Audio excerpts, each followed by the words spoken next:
Hi, everybody. So, this week I've been kind of talking about motivation and self discipline, and I broke up that into two segments this week. Monday, I talked about the top 5 reasons why we tend to lose our motivation, and today I'm going to talk about 3 tips to kind of help you fight those cravings that we get. Typically, it's kind of been studied that most people tend to crave sweets more than savory just because our body tends to metabolize it a little bit differently. Therefore, it kind of uses it in different ways. So for the vast majority of people, sweets tend to be the things that we crave more. So I'll kind of talk to you more about that today. Temptations are around us everywhere. I mean, I feel like every time you go, off of an exit, you see all these uh, signs for all those fast food restaurants. Or something that I really don't like is when I go into the gas station or when I'm checking out at the grocery store or any other store for that matter, and they have that little display of candy bars, candy bags, or those little bags of chips. I mean, I hate those things. I hate because they're right there and it's tempting, and especially when you have your cart full of all this healthy things, and then you're probably like, oh, well, this one thing's not going to hurt me, so I'm just going to pop it in my cart, or I'll just have this, I'll eat this on my way out to the car, or I'll eat it on my way home because by gosh, I deserve to treat myself. And every once in a while, we've talked about this before, it's okay to indulge in something that you really like, but, we're really focusing on your everyday habits. And so, I hate those options for you because it's so tempting. So I wish they would get rid of that or move it somewhere else. But of course they won't. But, some things I want to talk about to kind of help fight those cravings. There's 3 tips that I want to use. And the first one is when you have a craving for something, if you can distract yourself for 15 minutes, that craving usually will subside. It takes you, so, psychologically, it kind of takes that craving away from your mind. And then therefore that, the body craving, wanting to eat it will usually subside with it right afterwards. So if you can, pick a project. For me, because I'm a crazy germaphobe lady, I tend to always pick a house cleaning project.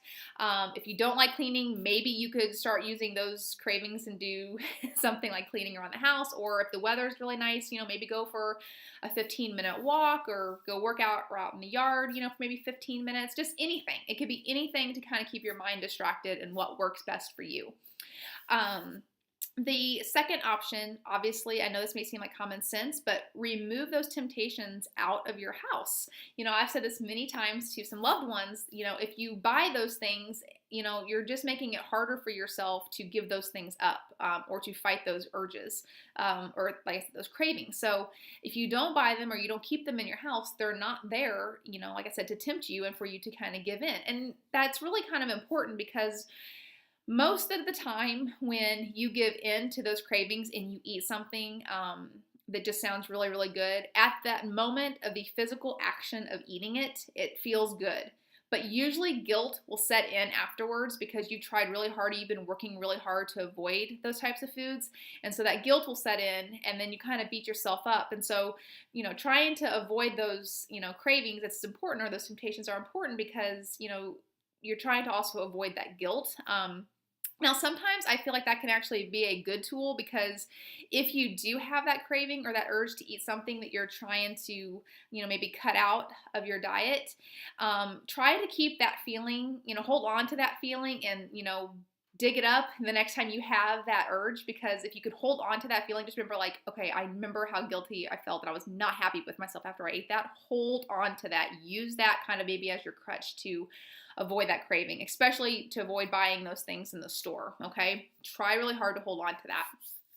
And then the third one is to come up with healthier options, or to, change up to make those healthy habits. So a great example for us is, when we typically go out to dinner, we don't order dessert now at the end of the meal, or when I cook from home.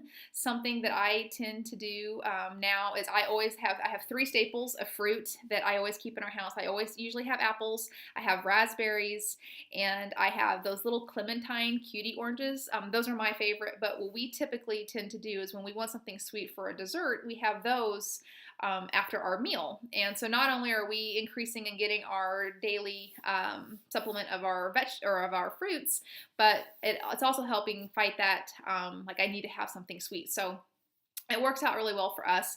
I don't keep a lot of those sweets in the house. At first, it was really hard, especially for my husband, but now he actually appreciates that because it makes it less difficult for him to just go into the pantry and want to snack on something that, like I said, can be tempting and not so good for you. And he's worked really hard on that, and so have I, and it's become a lot easier. So trust me, I know at first it seems like it might be something really hard to do.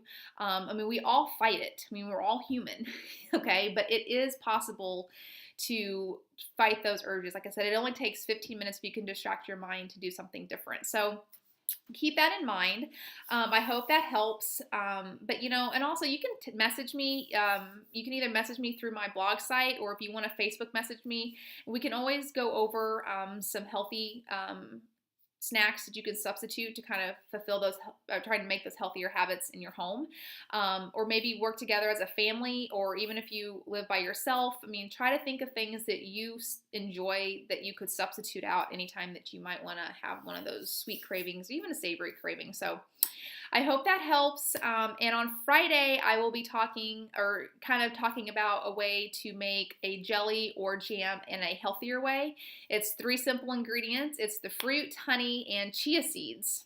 That's right, chia seeds. And chia seeds have a lot of